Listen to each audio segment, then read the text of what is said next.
Welcome to Season 3 of SkillCast, the podcast by the London Organisation of Skills Development. I'm Nurbanu, I'm your host. I'm beyond excited to kick off another season of powerful insights, real conversations, and game-changing skills.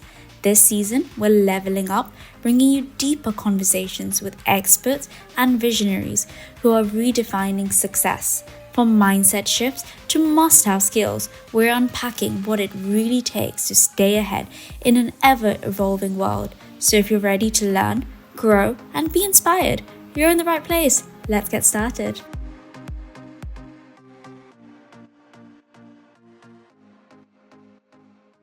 Welcome to the podcast. Thank you so much. I'm so excited to be here. Oh, I'm great. That's so nice. So tell me a bit about yourself. How would you like to introduce yourself? Originally from Hobart, Tasmania, and if you know anything about Australia, people always kind of play that down, like we're right down south, we're often left off the map. We're kind of identified as being almost from a different country, but very much part of Australia. But these days, and for a long time, I've lived in Sydney. I'm a lifelong learner, both formal and informal. I'm unconventional. I like to defy the odds, do the impossible. If you tell me no, I'll say, let me show you. And I've done a lot of different things in my lifetime. And I'm always looking to grow and do something new and challenge myself and walk in fear, turn fear into excitement. And I'm quite driven and enigmatic. I'm quite a private person, so doing a podcast and going public is a big thing for me. But thank you, it's a great opportunity. Interesting. So I really like that whole mindset thing that you just mentioned about when someone says no, you still want to challenge them and you still want to show them that it is possible. Absolutely. So I'm actually quite similar like that. So when people tell me, no, you can't do something or this isn't good for you, I still want to do it. And even if I fail, I'd rather learn from my failure than actually not experiencing it in the first place. So True. I'm one of those type of people. So where did that mentality come from? I think I've always had it in me. My father arrived from the Netherlands in Australia as a 19-year-old and with one bag. And it wasn't until really a few years ago that I found out that when he came to Australia on a ship, he wasn't a passenger. He was a kitchen hand. So he worked his way into the country and taught himself to speak English on the BBC radio, and had always valued learning and, again, going against the odds. And I think a lot of my drive had come from him and his story and just the compelling way that he lived his life. So, yeah. Sounds like a really key figure in your life. But let me share with you two examples of when people have said, no, it can't be done, and I've just pushed ahead. I've always been a very curious person intellectually and love to go quite deep into a topic. And I became quite fascinated with an area of education, and I'd already done a few degrees, and I thought, I'm just going to go for it and do a PhD. And it took the university a year to find me a suitable supervisor. The first time I met with her and told her what I was doing in my life, at that point I had a 2-year-old. We'd just changed homes and I'd got a high-powered position. And she said to me, it's impossible. You cannot do it. You won't be able to do it. And I said, really? I said, okay. I said, you're waving the red flag here to the bull. I said, can we make an agreement right now that you tell me what is the first thing you want me to achieve, and let me show you I'll do it. And then you'll give me the next thing and I'll do it. And I just kept talking to her and telling her about, I'd written books and done this and done that. And she started to look a little terrified. The door was opening. Anyway, she agreed. Anyway, it did take me 8 years because I had lots of things going on, but I got there. And so at times when I started to think about the big picture of what was involved, I got terrified. And at various points, the imposter kind of syndrome kicked in. It was thinking, who are you to think you could do a PhD? This is ridiculous. You're not in that league. And I thought, no, come on, break it down. What's the next thing? and then bit by bit by bit by bit. And the other thing was I kept telling myself, I'm almost there, I'm almost there, I'm almost there. But the crazy thing about a PhD, and I know you've walked the journey as well, is that you never quite know when you're there because the supervisors always find something else that you need to do. And so every time you think, this is it, I'm on the final bit, you're not. And then my second example, just quickly, in 2022, I did the New York Marathon. Quite literally 3 weeks before the marathon, I could not walk. What happened? Just long-term injuries, and I kept going to physio and, all the squats and the different exercises. And I just thought I can push on. But every time I went to the physio and did the exercises, it got worse, the injuries. So I didn't know what the injuries were. All I knew was it got to the point 3 weeks before I couldn't run anymore. So I was training on the bike. And I went to the physio and I said, I'm still going. She said, what? I said, tape me up, just tape me up. I looked like I was going into war. And it was quite an operation. And she said, on the flight, just squeeze the glutes the whole way. I've never done a flight from Sydney to New York with my glutes squeezed, but I had to do it. But the sad thing was, when the marathon started, I felt so good and I thought, right, walking. I was walking faster than I would normally run. Mm-hmm. And my sister who lives in Seattle was tracking me. And later she sent me a message, well, you started out running. And it's like, no. But I felt so good in the first couple of miles. I did start running, but it only lasted truly about a mile. And then something very dire started to happen and I had to walk the entire way. So we started by daylight and I finished at night. Like, that's how long it took. Mm-hmm. So I got through it. It was the most sensational experience. If you're going to do a marathon, do New York. The people are absolutely bonkers. But there's 2 examples of when people told me no and I said, I'm doing it. I am doing it regardless. So, yeah. Yeah, it's all about challenging people and challenging the norm. I love it. Yeah, and thank I love you. The thing that you said about your curiosity, you're a very curious person. Yeah. I love that as well. Being open-minded, you're not one of those people that closes. If someone says something, you kind of you want to investigate a bit more. You don't just shut it off. So I think that mindset is just really that openness, that abundant mindset. Absolutely. I love that. Oh, and thank the way you. that you've nurtured it over time as well, because obviously your father was a key figure in that in bringing up that mindset. And then it's up to you. It is yourself that self-motivates yourself and just kind of keeps you going. Yeah. Is there any other tools or any hacks that you use to continue that mindset? Because obviously there's always going to be setbacks. There's always going to be challenges, like you said about like how you had that injury, Oh, yes. but you still decided to go ahead. Yeah. At any point, did you feel that you couldn't do it? Because I'm sure there would have been people in your life that would say, "Don't do it. It's gonna further your injury. It's gonna make you worse. Why do you want to do it?" Yeah. How do you kind of acknowledge that, block out that negativity? I just pay absolutely zero attention. Mm-hmm. I just completely block it out. And the other thing I find people say to me a lot is, oh, why are you doing that? Studying law. I've had a long career in education. Oh, why are you studying law? Because I can. I regard it as an honour. It's learning. It's changed the way I approach everything in life. So I find a lot of people are not on my same wavelength. So I just tend to completely put the blinkers on and just go with it. But you know what? We're always able to refine and tinker with our daily routines and what we're doing. And at the moment, I'm experimenting with the use of a calendar. Okay. Because I was in education for so long and it's highly based on routines and bells and schedules.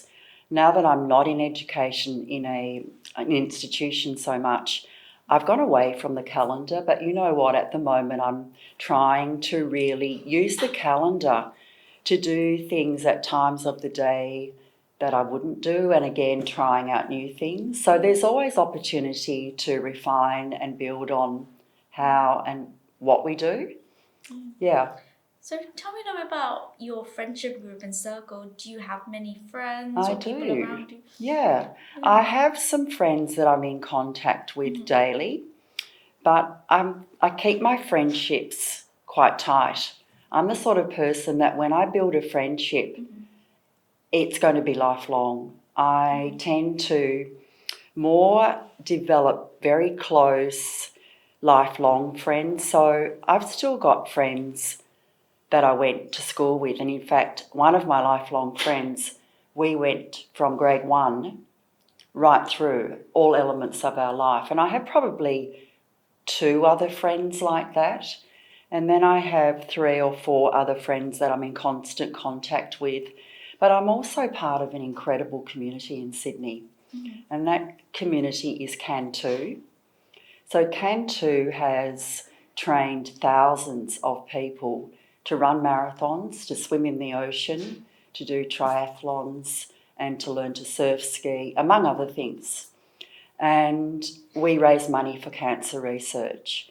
So within this community, I'm what you call a guru, because I've done so many Can2 programs. I'm kind of one of these people that finish the ocean swimming, go into a half marathon, go into the surf ski program. I just absolutely love it.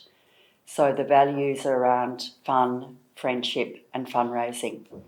And at the moment, I'm a mentor for ocean swimming, but obviously here in Boston, no ocean swimming. No, and it's very cold. I don't think you'll be swimming those oceans. No. So I've made it a lot of friendships through Can2. And of course, meeting strangers is another way. Yeah. Never pass up an opportunity to talk to someone. You just don't know where that conversation is going to take you. And networking, of course. Here we are in Harvard, meeting so many just groundbreaking giants. Like, I'm just floored by the people that I've met in the last 2 to 3 days.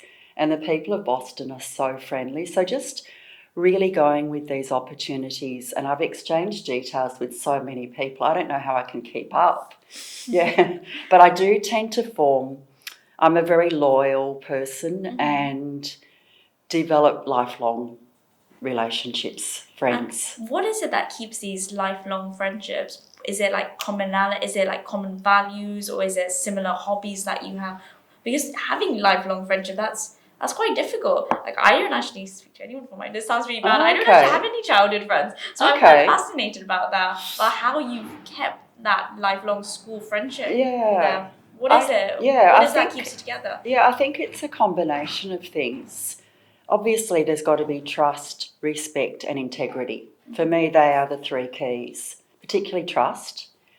But there's got to be something about that person that draws me to them, that makes them a standout. And look, I've got friends, we have very different opinions on basically everything. I have one friend who's Greek, and our ideas on parenting, on lots of things, we are diametrically opposed. But we met when she said to me, "What's that backpack you're wearing?" My son was a baby and I was carrying him. And I had this backpack and I explained it and we got talking. And that was 23 years ago. So just those everyday conversations and being open to friendships, I think is a great thing. But do you communicate with them on a daily basis? Or no. There's some people I'm in contact with multiple times a day. But I have friends, truly, that I haven't spoken to for 5 years. And then we speak, and it is literally like the last conversation was yesterday. And that's a really good sign, I think, when you can communicate so easily and so fluidly, and you can laugh. This is so important as well. And that's another thing that has sustained those friendships. The bonds which are around, I think, the whole kaleidoscope of human emotions, from crying through to laughing and everything in between. It's the sharing of experiences, and it doesn't have to be grand experiences, because one of the things I've learned is the things we remember about people are the everyday things, the simple things. We don't have to spend a lot of money. We don't have to look grand or, try and make ourselves high and mighty. Sharing those everyday fun little things that just happen as we go around our daily lives, and sharing those with other people and finding fun and humour in things and being grateful. Sharing our thoughts and things which others might take for granted, I have found sustains friendship. Do you feel safe, like just sharing with your friends, any like someone that, like you mentioned, that you might speak to a long lost friend after like 5 years, for example? Would you feel safe speaking to about things that have been happening in your personal life, or do you keep those conversations very much broad and general about the news, for example? Oh, I would use a silo approach. Okay. So I would develop a different approach with each person depending on their level of confidentiality and privacy, and how I know that what they would do with information that I tell them, because people are different around their levels of confidentiality and so forth. So I'd say that I'm quite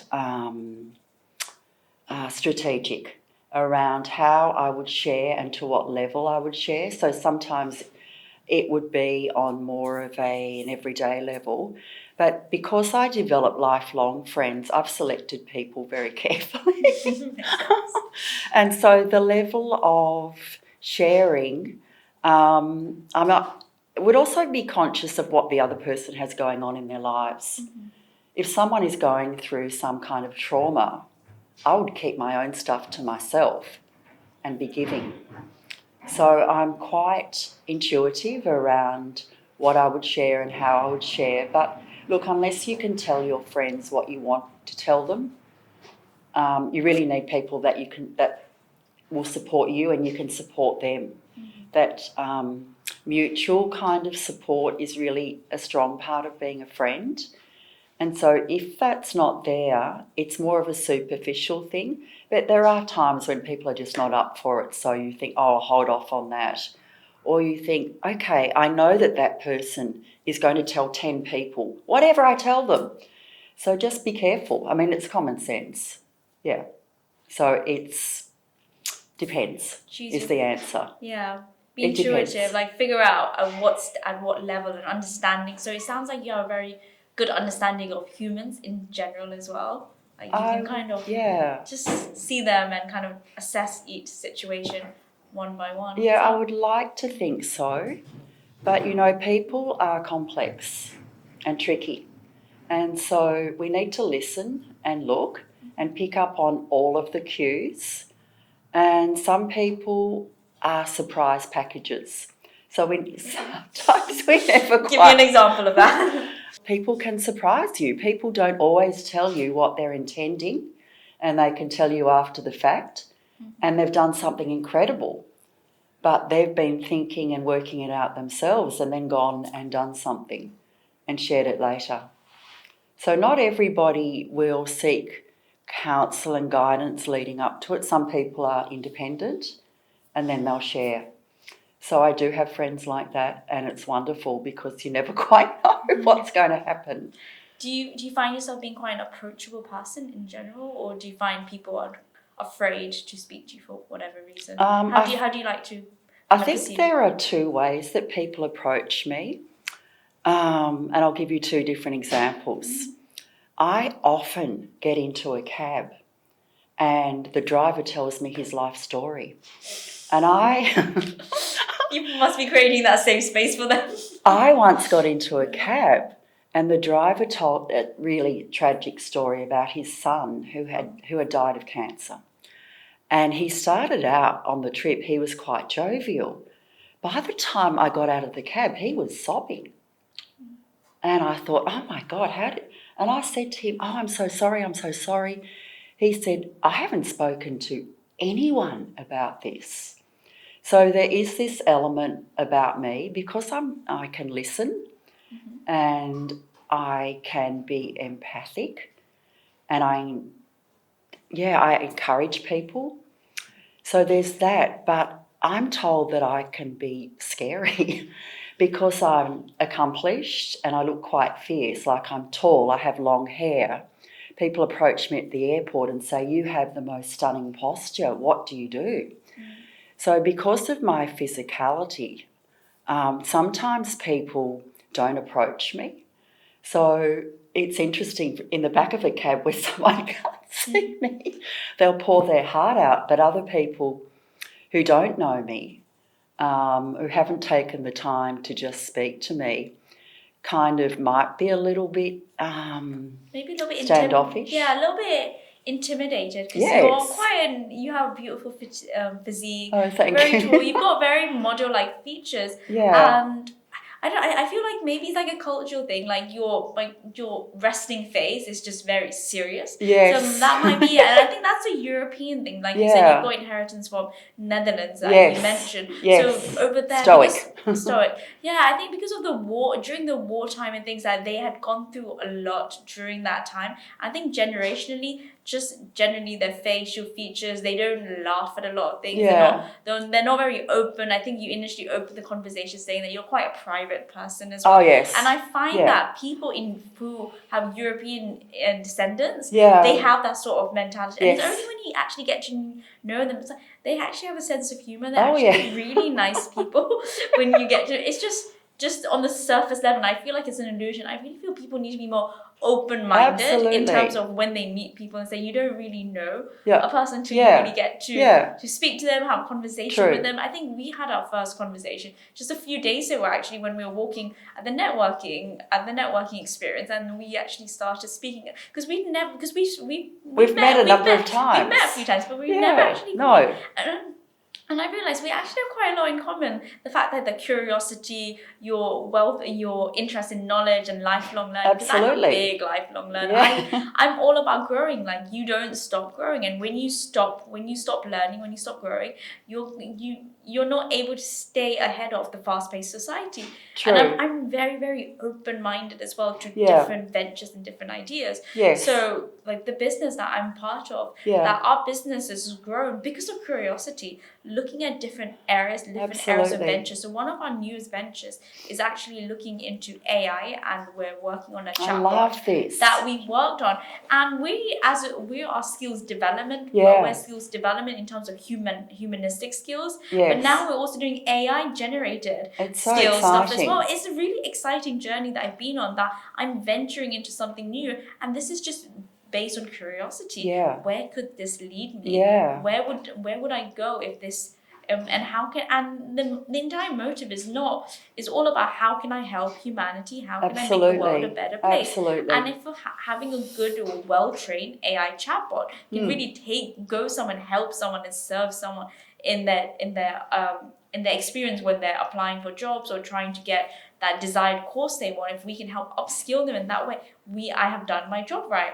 And just working on it, and I've been working on this for the last 8 months. Wow. I've been working with different engineers, software engineers. So exciting. And it's a really exciting, and it's like you said, it's just curiosity and the want for lifelong learning. So, but I think too, it's that positive mindset and actually diving on in.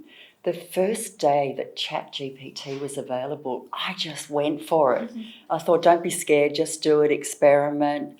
And then where were you on your PhD journey when ChatGPT was no. This was a recent thing. I know that ChatGPT has been around for some time. I finished my PhD in 2014. Oh. So this is not recent. I don't know why I thought you'd finish your PhD like maybe 2020. Because I've been studying since then. I went 2 years and I said, never, never, never, I can't study anymore. 2 years later, I was so bored. And I'd always been fascinated about law. And I just went for it. And then I actually got a scholarship to do an MBA. So how crazy is this? I was studying law, doing an MBA. I was working full-time in EdTech, and I was training for the New York Marathon. But the ChatGPT and the AI, I just love it. I find it so exciting. I'm pretty much using it daily. When I heard that you were so into it, I thought, yes. Yeah, EdTech is one of something I'm dabbling into, and I'm really exploring it in different ways. The chat skill AI bot is just one aspect to it, and I'm working on different other like projects as well, because I think EdTech is the future, and EdTech is very popular in westernized countries, but you'd be surprised in a lot of like developing countries such as India. EdTech, they're a long way behind. People just don't want to invest in EdTech. Okay. I feel like they need to have a mindset shift over there. So skill development, yes. Everybody wants skill development, but EdTech is something on the back ladder for some reason. People don't want to put their money into EdTech. They want to invest in sustainability acts, into agriculture, because we live in a overpopulating society. Our families are growing, more people are coming into play. So that's what people want to invest in. I really want more people to invest in education and technology. Why are we're investing in education but not into the technology and putting it together? So I really believe there should be more of a margin, more of a scope in more developing countries for sure. Yeah, these are such powerful tools that can leverage knowledge to change lives, and changing lives equals changing the society that we live in. So I couldn't agree more. Exciting.